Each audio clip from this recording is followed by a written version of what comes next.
नमस्कार भक्तजनों, आपका मेरे चैनल धर्म संचय में स्वागत है। ऐसे तो बहुत सारे हिंदू धर्म के पुराण और वेद वगैरह हैं, जिनमें एक गर्ग संहिता भी महत्वपूर्ण माना जाता है। गर्ग संहिता आखिर इसका नाम क्यों पड़ा? गर्ग संहिता के प्राकट्य यानी कि गर्ग संहिता लिखने के क्या कारण थे, इन सभी चीज़ों की जानकारी आज मैं आप लोगों के साथ शेयर करने जा रही हूँ।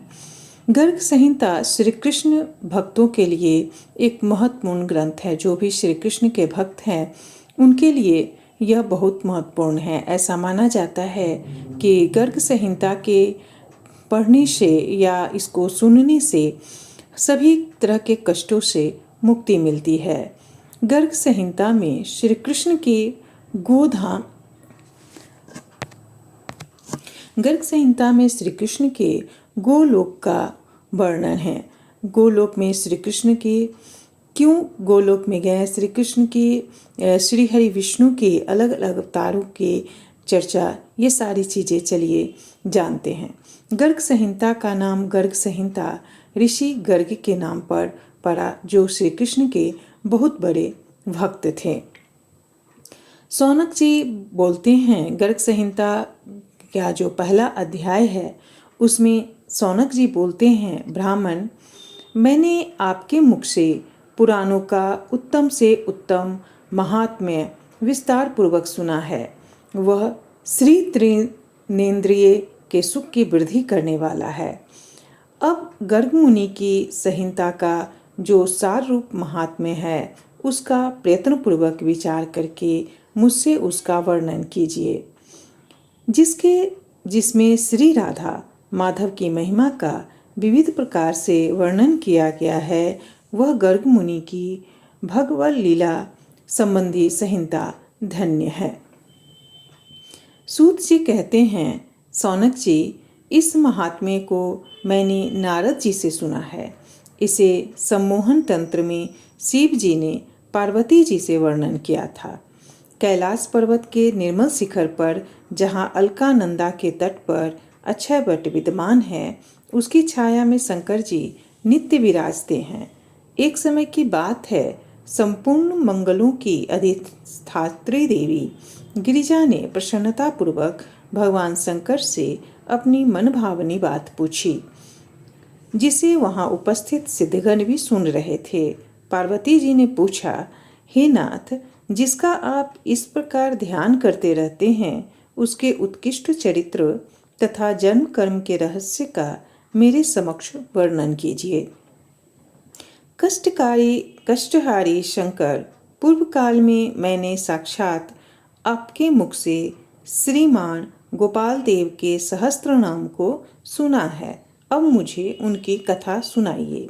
महादेव जी बोले, सर्वमंगले राधापति परमात्मा गोपाल कृष्ण की कथा गर्ग संहिता में सुनी जाती है। पार्वती ने पूछा, शंकर पुराण और संहिताएं तो अनेक है, परंतु आप उन सब का परित्याग करके गर्ग संहिता की ही प्रशंसा करते हैं।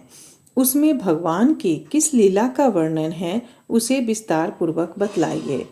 पूर्व काल में किसके द्वारा प्रेरित होकर गर्ग मुनि ने इस संहिता की रचना की थी?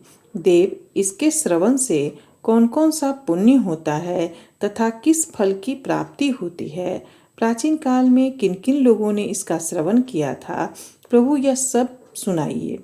सूत जी कहते हैं, अपनी प्रिया पार्वती का ऐसा कथन सुनकर भगवान महेश्वर का चित्त प्रसन्न हो गया। उस समय वे सभा में विराजमान थे। वहीं उन्होंने गर्ग द्वारा रचित कथा का स्मरण करके उत्तर देना आरंभ किया। महादेव जी बोले, देवी, राधा माधव का तथा गर्ग संहिता का भी विस्तृत महात्म्य प्रयत्नपूर्वक श्रवण करो। यह पापों का नाश करने वाला है। जिस समय भगवान श्री कृष्ण भूतल पर अवतीर्ण होने का विचार कर रहे थे, उसी अवसर पर ब्रह्मा के प्रार्थना करने पर उन्होंने पहल राधा से अपने चरित्र का वर्णन किया था। तदंतर गोलोक में शेष जी ने प्रार्थना की। तब भगवान ने प्रसन्नतापूर्वक पुनः अपनी संपूर्ण कथा उनके सम्मुख कह सुनाई। तत्पश्चात शेष जी ने ब्रह्मा जी को और ब्रह्मा जी ने धर्म को यह संहिता प्रदान की। सर्वमंगले फिर अपने पुत्र नर नारायण द्वारा आग्रहपूर्ण प्रार्थना किए जाने पर धर्म ने एकांत में उनको इस अमृत स्वरूपिणी कथा का पान कराया था। पुनः नारायण ने धर्म के मुख से जिस कृष्ण चरित्र का श्रवण किया था उसे सेवा परायण नारद से कहा। तदंतर प्रार्थना किए जाने पर नारद ने नारायण के मुख से प्राप्त हुई सारी की सारी कृष्ण संहिता गर्गाचार्य को कह सुनाई।